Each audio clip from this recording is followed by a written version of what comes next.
Hi, it's Darnell with Wave Oven Recipes, and today here I have the new NuWave Jubilee Double Grill. It's called like a double grill because it has hot plates on the top and bottom that you just kind of sandwich your food in between, and it heats things up real quick.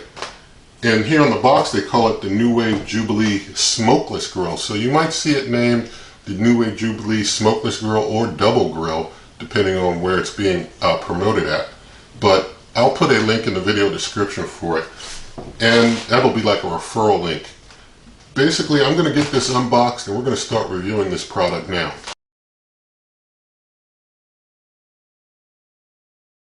Alright, the first thing here is like the product manual and the meat probe. Just going to get those out. So although this is a double grill, unlike the old style George Foreman grill, it has a meat probe so you can cook food to a precise temperature. And this manual also includes recipes, so it's a pretty nice looking manual. It's got, let's see where the recipes are in here. Some recipes in there.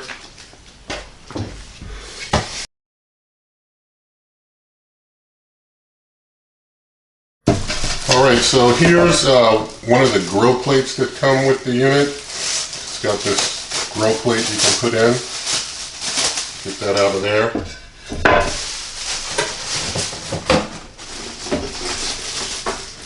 You've got the power cord here, and this power cord is a 3-prong power cord, so it's got the ground on the power cord. It looks like it's about a 3-foot cord, so pretty good cord work here by NuWave. It has grill plate guides that I'll show you more of in a bit, but they're basically twist tied in, so I have to cut those out. I'm just going to open it up here, try and get those twist ties out of here.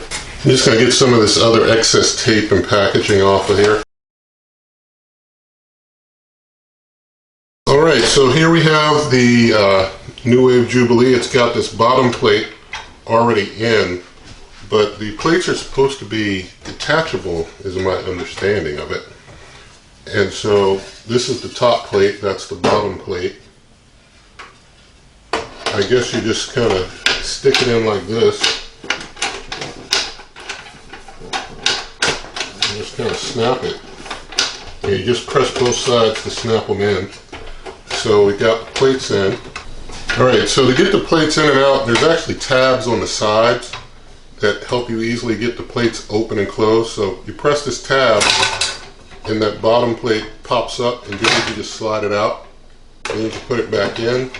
And this one you just press down and snap into place. This top plate, when you have it in and you want to get it out, there's a tab you got to push over here on the side, inside here, and you press this tab and it helps pop that plate right out, and then you can just lift the plate right out pretty easily.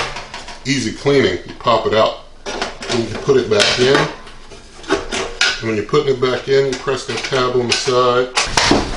Now to get the top plate in, you kind of got to play with it a little bit, so you got to make sure you press both sides in. You can press the bar and press it in and get it in there good, but you got to do a little more work to get the top plate in than the bottom. So basically this has both plates in now, and these are the grill plates for grilling, and you can, you know, basically use it kind of like a Foreman grill to close things up. Although you have these adjustable tabs on the sides to adjust, you can go further out for bigger meats, or you can go further down in for more shallow meat.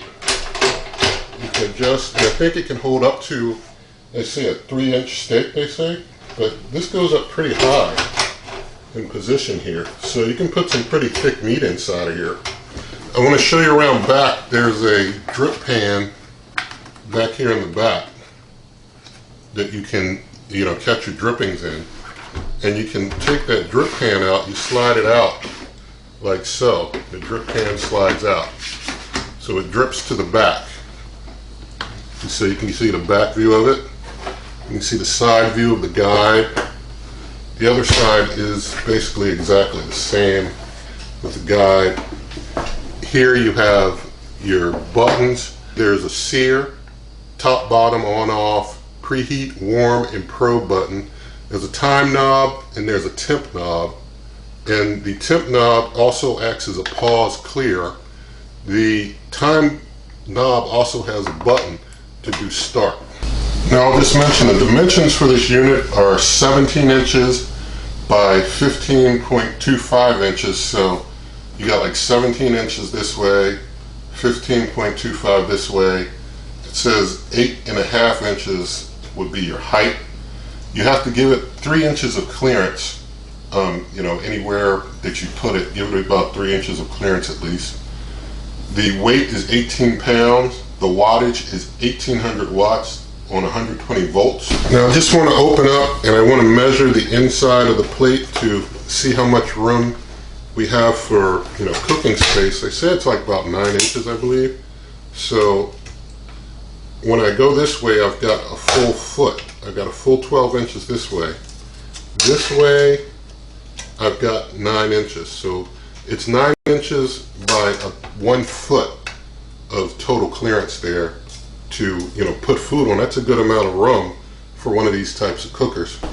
You also see the cooker has a little window right here, so like when things are closed up cooking, you can, you know, get a little glance into the window of what things are looking like in there. I don't think there's a light to help you see what's in there. I guess maybe you could, you know, stick a flashlight in there if you want to see, but we'll see when we get this thing started up. Now that's all that comes in the box, but I have a recommendation for the folks at NuWave, and I do know some folks at NuWave watch these videos. There's something that you need to make as a additional add-on that people should be able to buy, and I think that it'll do pretty good. You need to make a waffle plate, some waffle plates for this cooker. Basically, you know, if you had, in addition to these 2 plates here, if we could separately buy some waffle plates to make some waffles on this thing, I think that would be pretty sweet, because then you'd have your double grill and it'd also be a waffle press. That would be real cool in my opinion, and I would definitely enjoy making some videos with waffles in this thing. Alright, now I'm going to do some independent measuring of this unit, so we'll see how far it is across in my measure. It's about 15 3/4 this way, about exactly 15 3/4. This way, I'm doing my measure front to back from the handle all the way to the end of the drip pan that I see, and I'm seeing about 15 3/4 this way too, maybe about 16 inches. Oops, sorry about that. Maybe about almost 16 inches this way. So I'm seeing almost equal distance across this way as I am from the handle front to back. That's how I like to measure it. Now for height, I'm doing it from the base of the countertop. It is about maybe 8 inches. Let's see. Yeah, maybe 8 1/4 inches. That's about right. About 8 1/4 inches from the very bottom to the what I see at the top of the unit. So, well, actually, if you do it from the handle, it's a little more. So if you do from the base of the countertop up to the top of the handle, you're at about 8, maybe 8.5 inches of height. Probably about 8.5 inches of height there. So those are our dimensions for this cooker doing an independent measure. Alright, so I've got the unit basically over here, and I've got the grill plates out because I just basically wipe things off, clean things off for cleaning purposes. And I just wanted to show you something. Although I gave measurements earlier with it closed, when you lift this lid up, and you're supposed to have it according to the manual at a full 90-degree angle when you get it open, but basically when you open it up, of course it's much higher, you need much higher clearance. It hits the top of my cabinet, so I can basically from this position open it about this far to make use of it. But I want to measure for you exactly how much height you need. I'm going to just pull it out a little bit to get it to a full 90 degree. If you want to get these handles to a full 90 degree angle, you need about 17 inches of height clearance space. Yeah, about 17 and a half. About 17 and a half inches of clearing space, but it kind of, at this point, kind of taps my cabinets. So, you know, as it swings up, it's basically, when it's on the upswing, it can go up to a little over 18 inches before it settles in place at that 90 degree angle. So you need maybe about maybe 19 inches to make sure you've got enough full clearance to get that handle up all the way at 90 degrees. So I want to just show you real quick some of the cleaning tips for cleaning this unit. Basically, when you clean it, you would basically wipe all this stuff down by hand. When it comes to the drip pan that slides into the back, you wash that by hand, and that just, as I mentioned earlier, slides in and out. So just going to slide that back in place there. The bottom and top grill plates, you can wash these by hand. I always wash mine by hand. It's top rack dishwasher safe is what they say, but personally I always do it by hand anyway. You can also detach these handles in cleaning the unit. Basically, to detach these handles, you take these two tabs, you fold them down like that. Once you fold those down, you can basically slide these handles out like this on both sides, and then this part just kind of hangs and dangles while you're cleaning them. But then when you want to put them back, you just slide them back in. You have to align your holes on both sides. Then lining up this side here, get your holes lined up. Once you get your holes lined up, you put these brackets back up to keep the handles in steady. So just like that there, and that's how we get that back in. Now before I put the plates back in, I just want to show you on the bottom of the plates, you see, how they get that contact there, and they put the heat through the coil. Same for this one, put the heat through the coils, and that's how these get hot. So I'm just going to put the bottom one back in, slide that in here. That snaps in easy. The top one is more difficult to get locked in. It's a little trickier, but the same concept of just getting it into the bottom and then getting a good snap on the top there. And so there we have the top and bottom plates in place. The unit's fully reassembled. When it comes to the positioning of the top plate, you can of course lock in a place on both sides, but you can also kind of leave it kind of in this area where it's kind of free. And I guess if you just wanted to put the plate on top of something and just have it kind of freely adjust itself, you could also try that if you want. Alright, now I'm going to plug the unit in, and we're going to see what happens at the initial plug-in. Alright, so that's basically it. You just get a little beep to let you know it's on, and that's it. Now I'm going to turn the unit on using the on-off button. So hit it on. It defaults to 375 degrees, and they say that the time is defaulted to 10 minutes. You can adjust the temp and the time.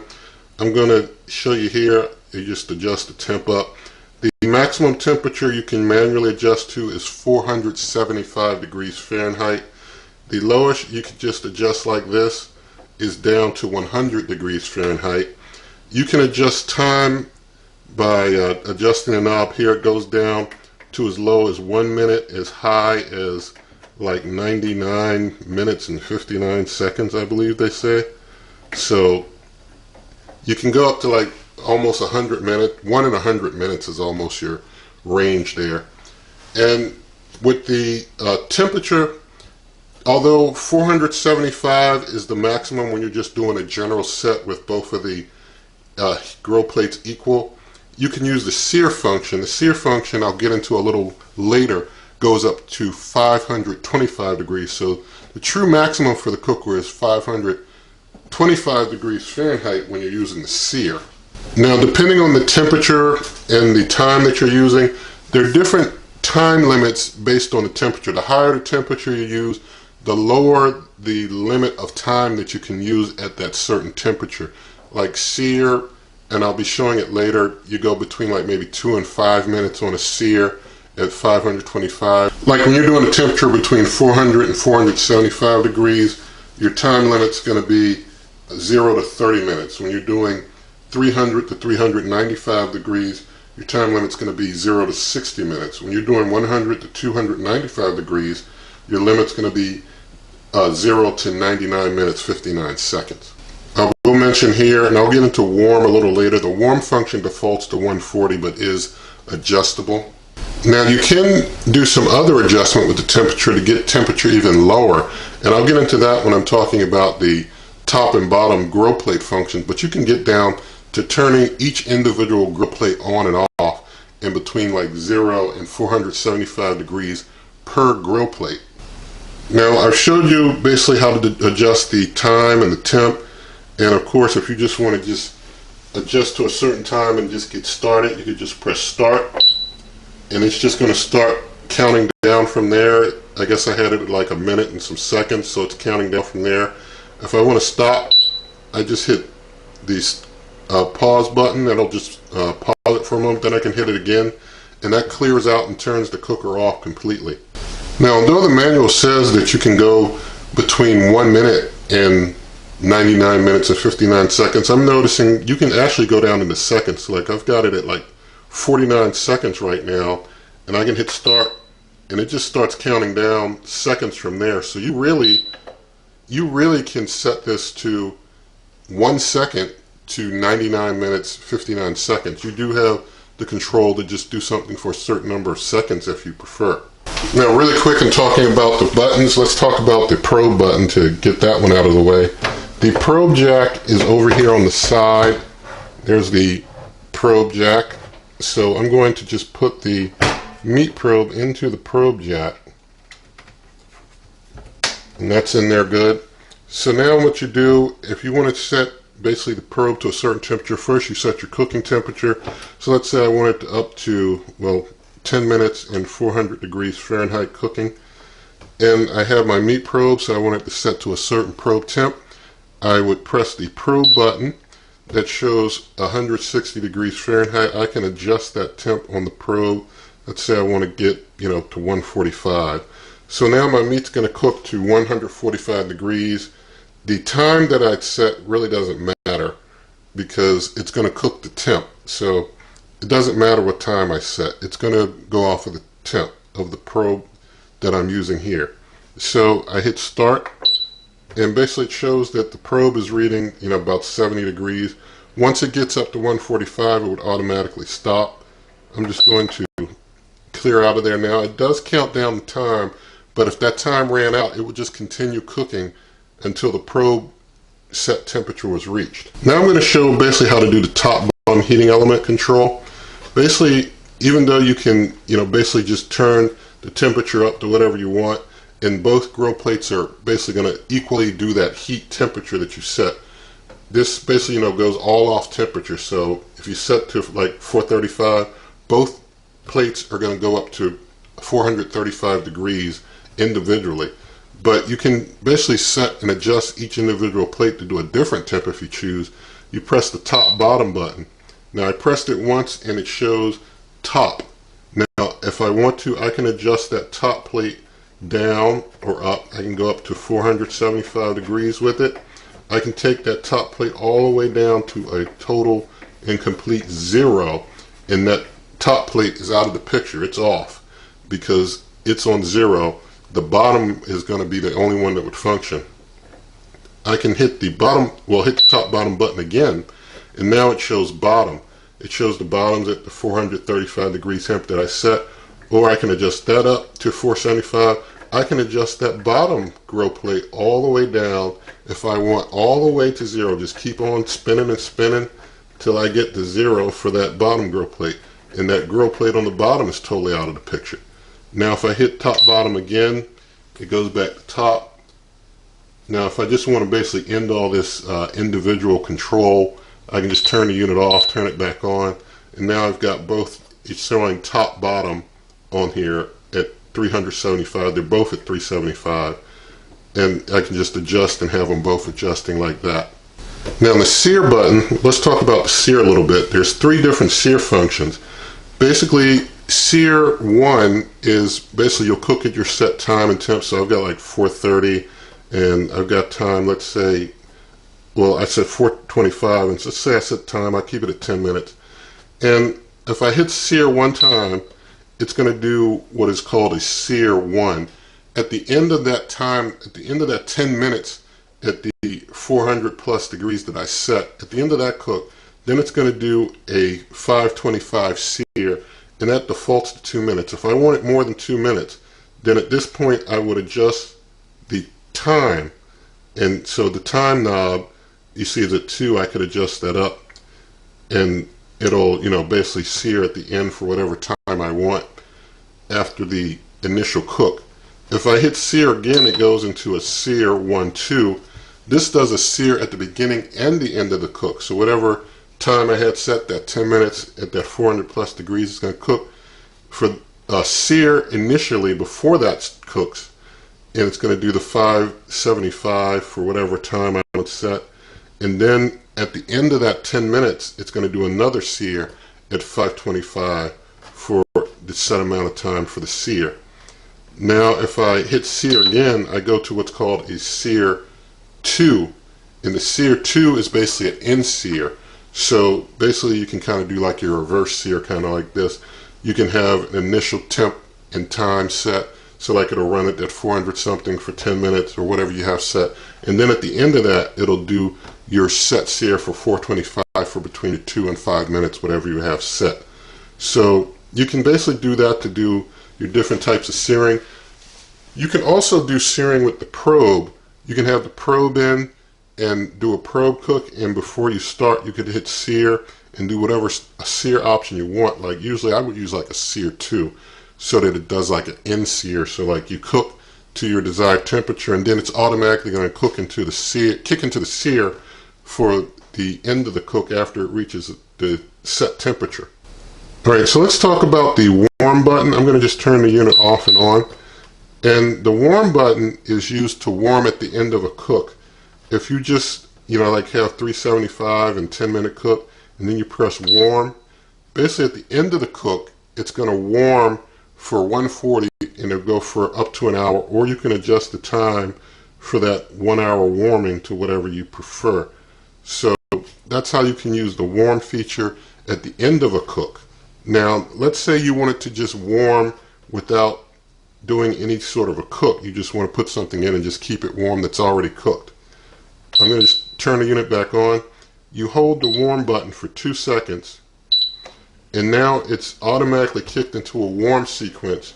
It's running and doing a 1 hour warm at 140 degrees Fahrenheit. Now I just want to show you with the window that you can see through here.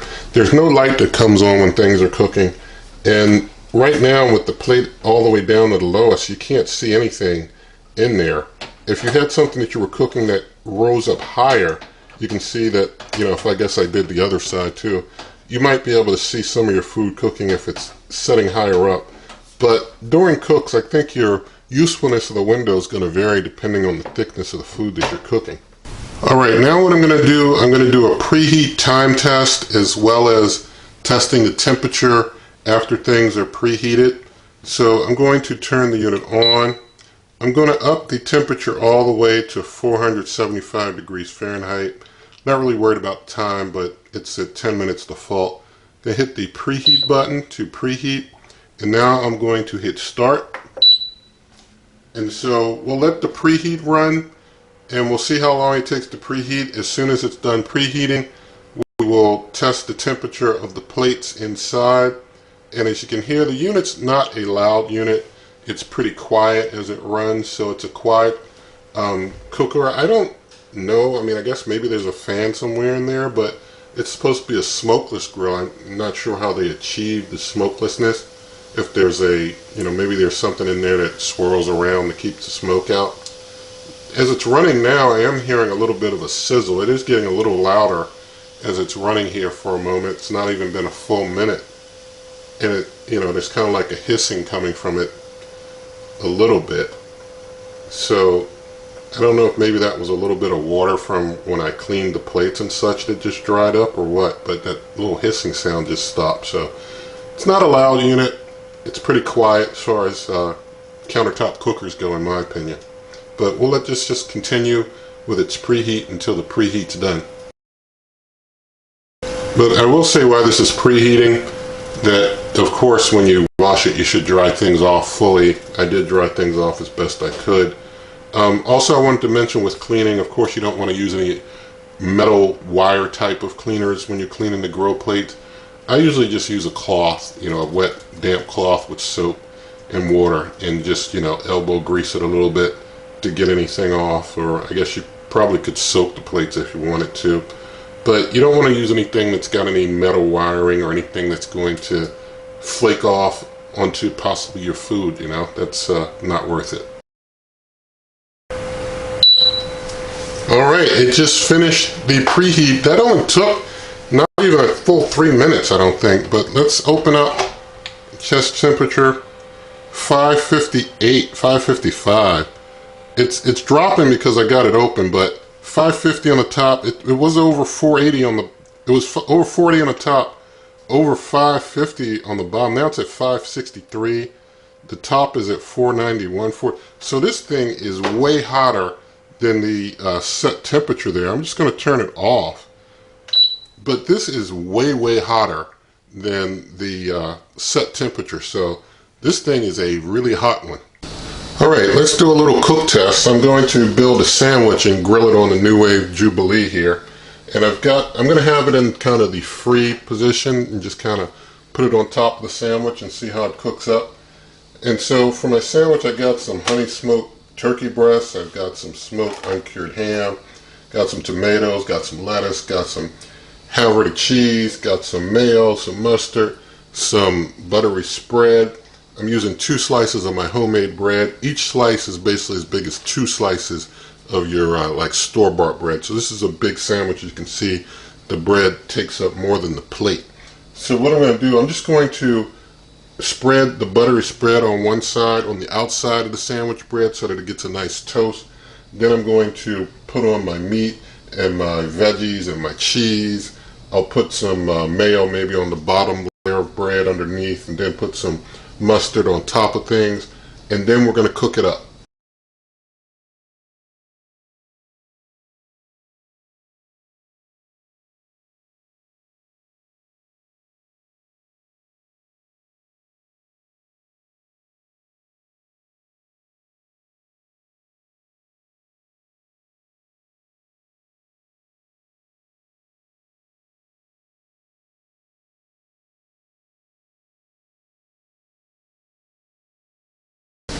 Alright, so got our sandwich constructed. Going to close up the NuWave Jubilee.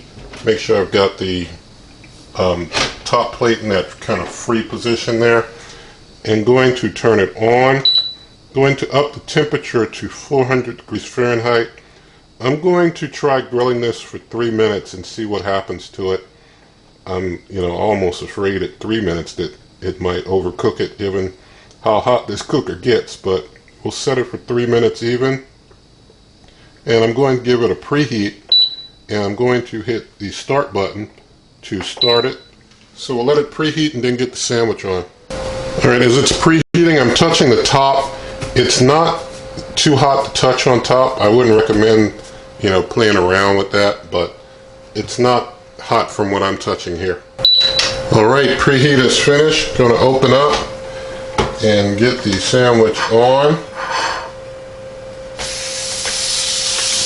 Got it on there. Closing up. And making sure my plates are freely positioned. A lot of smoke I'm seeing so far. I can kind of see my sandwich through the window a little bit, but a lot of smoke. And I'm hitting the start button. Start cooking. I forgot to hit start when I first stuck it in there. So a little, time passed, and I was starting to wash my hands off and didn't realize I hadn't hit start. So I might not let it go the full 3 minutes. I'm going to probably adjust the time down to let it go about 2 minutes, since it was going for a while during the preheat finishing.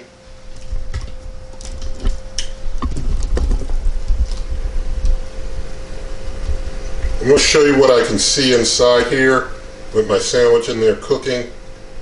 That's about the best I can see. It doesn't tell me much, but I guess with it being the type of design it is, that's how it is.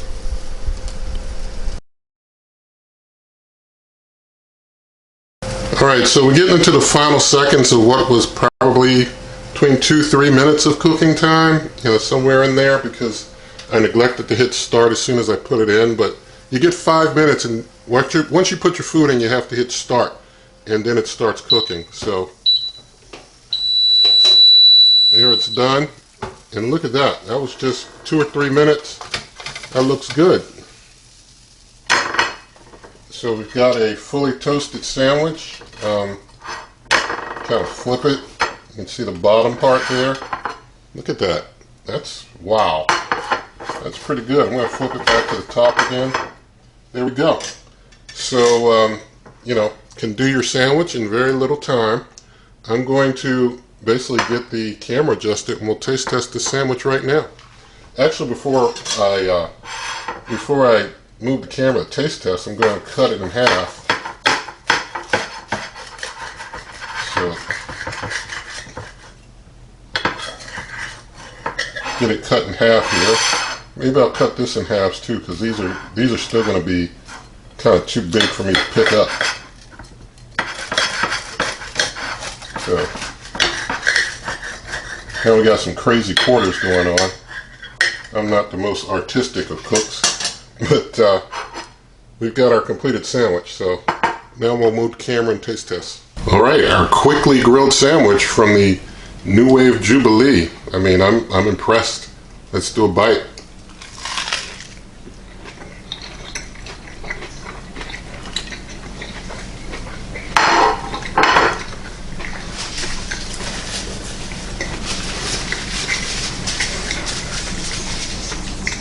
Alright, the NuWave Jubilee knocks it out.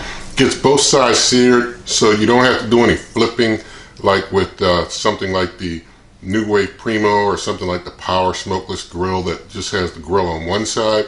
This hits it from both sides with nice sear marks. Does it quick. It's really hot as far as a cooker. I'm really impressed from what I'm seeing, you know, on this first cook with it and just checking it out, and definitely looking forward to doing a whole lot more with it.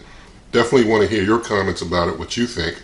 And basically you'll be able to find this, other recipes, heating instructions and such at superwaveovenrecipes.com. You can always come to this YouTube channel by going to waveovenrecipes.com. I'm on Twitter and Instagram at waveovenrecipes. You can find, as I mentioned, a referral link in the video description for this and other cookers. Pay the same price you always pay, but you help this channel a lot. Also, if you like this video, please give it a thumbs up. Share the video with a friend, subscribe to the channel, hit the notification bell, and good eating.